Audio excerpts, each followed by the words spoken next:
जय हिंद दोस्तों। आपका स्वागत है हमारे YouTube channel learning point with Abhishek में। 80 शब्द प्रति मिनट डिक्टेशन स्टार्ट। अस्तित्व का संघर्ष मनुष्य के जीवन की बुनियाद है। अपने समय युग की समस्याओं और चुनौतियों से अस्तित्व का संघर्ष सृष्टि का आधारभूत सिद्धांत है और मानवता का भी एक स्वतंत्र मानवीय इकाई होने के बावजूद व्यक्ति समाज का एक समूह का ही अभिन्न अंग है। उसका जीवन प्रकृति काल के परिवर्तन और अपने परिवेश की बदलती परिस्थितियों का परिणाम है और उनसे संबद्ध विशेष प्रकार के अंतर्विरोधों से पैदा होता है, जिसके अतिरिक्त उसके पास कोई विकल्प नहीं होता। मानवता की जीवन शक्ति हमेशा नई संभावनाओं को खोजने और पाने में होती है। जहां जीवन असंख्य चुनौतियों की तरह उसके सामने हर एक काल और युग में उपस्थित रहता है, इसलिए उसे सभी संवेदनाओं का अनुभवों का संघर्ष का हिस्सा बनना पड़ता है और कठिनतम समय में धारा के विरुद्ध भी तैरना पड़ता है।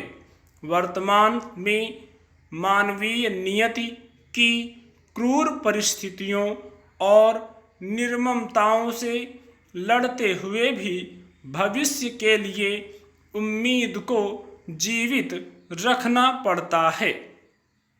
इस सदी में भी मनुष्य ने विशाल आंतरिक क्षरण और बाहरी विध्वंस को ज़्यादा नज़दीक से देखा और भोगा है और विशिष्ट रूप से भोगे हुए आसन्न मृत्यु बोध के अनुभवों को भी व्यापक आयाम और गहन मानवीय परिप्रेक्ष्य में देखा है।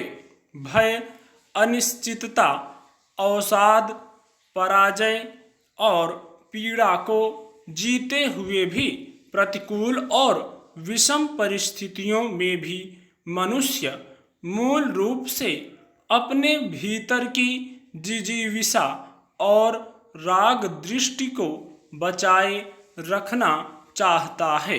यह उसके मूलभूत साहस और बुनियादी चेतना की अदम्य आकांक्षा की उपस्थिति है, जिसे वह सामूहिक पीड़ा, त्रासदी, अंतरंग विलाप, जड़ता, शोक और सघन दुखों में भी स्पंदित रखता है।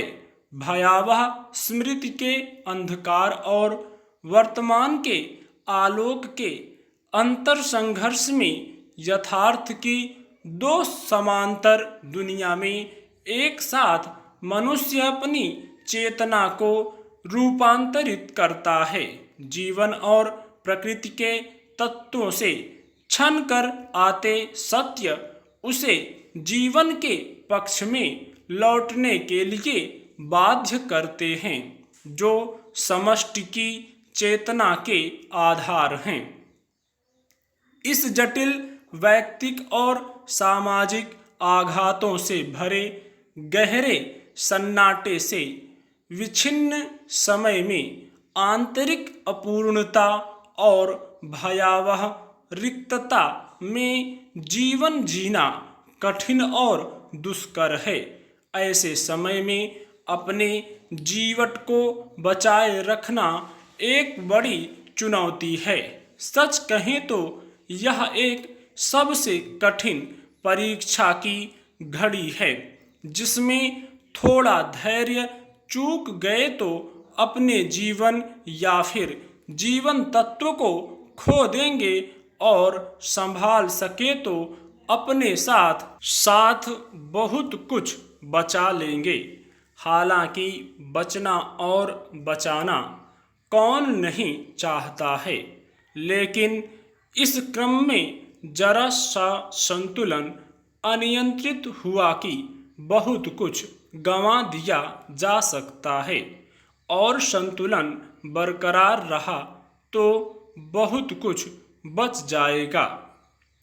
दरअसल इस सदी की विराट त्रासदी और मानवीय संकट के तनाव में उस वास्तविक अनुभव को हम फिर से पाना चाहते हैं, जहां हम अपने होने का मानवीय अर्थ एक बार फिर से रच सकें।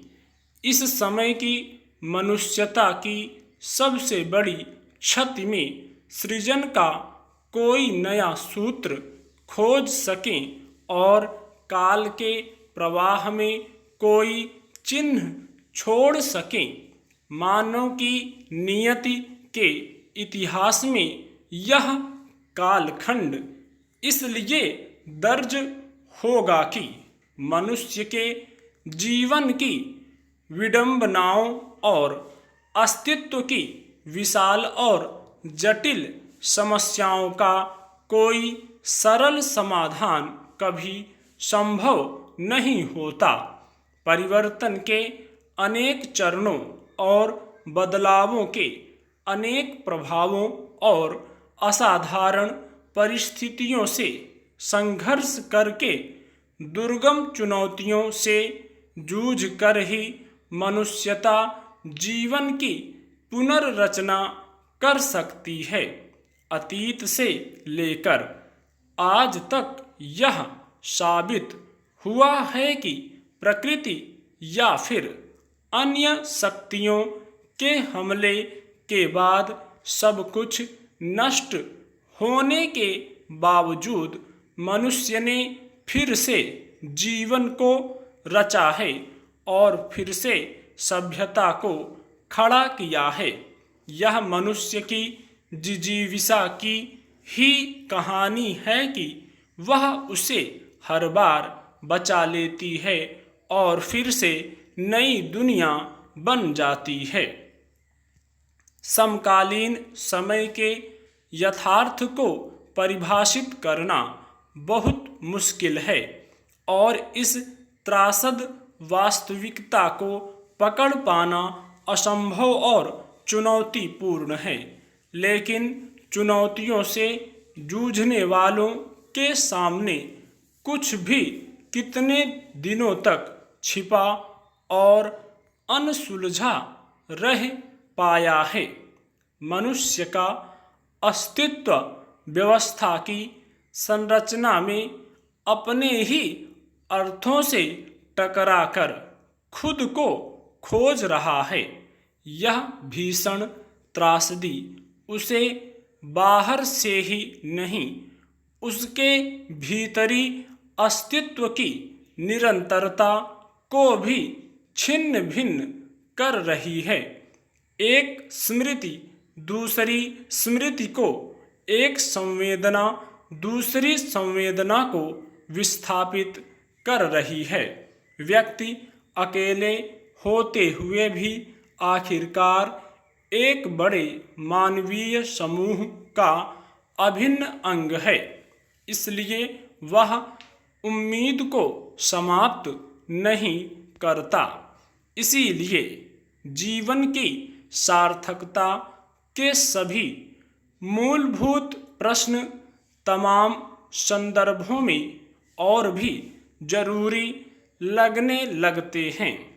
एक प्रत्याशा के साथ मनुष्य जीवन की रिक्तता और अपूर्णता को भरना चाहता है, क्योंकि अपने समय के संकट, निराशा और विध्वंस के अंधकार से गुजरते हुए भी मानवता के भविष्य की सभी संभावनाओं को बचाना पड़ता है। हर युग में हर किसी को अपने अनंत और अपना प्रारंभ दोबारा निर्मित करना पड़ता है, क्योंकि जीवन के संघर्ष से पलायन मनुष्य के स्वभाव में नहीं है और वह इसके लिए सबसे अमानवीय और विरोधी समय में भी तैयार रह सकता है। स्टॉप।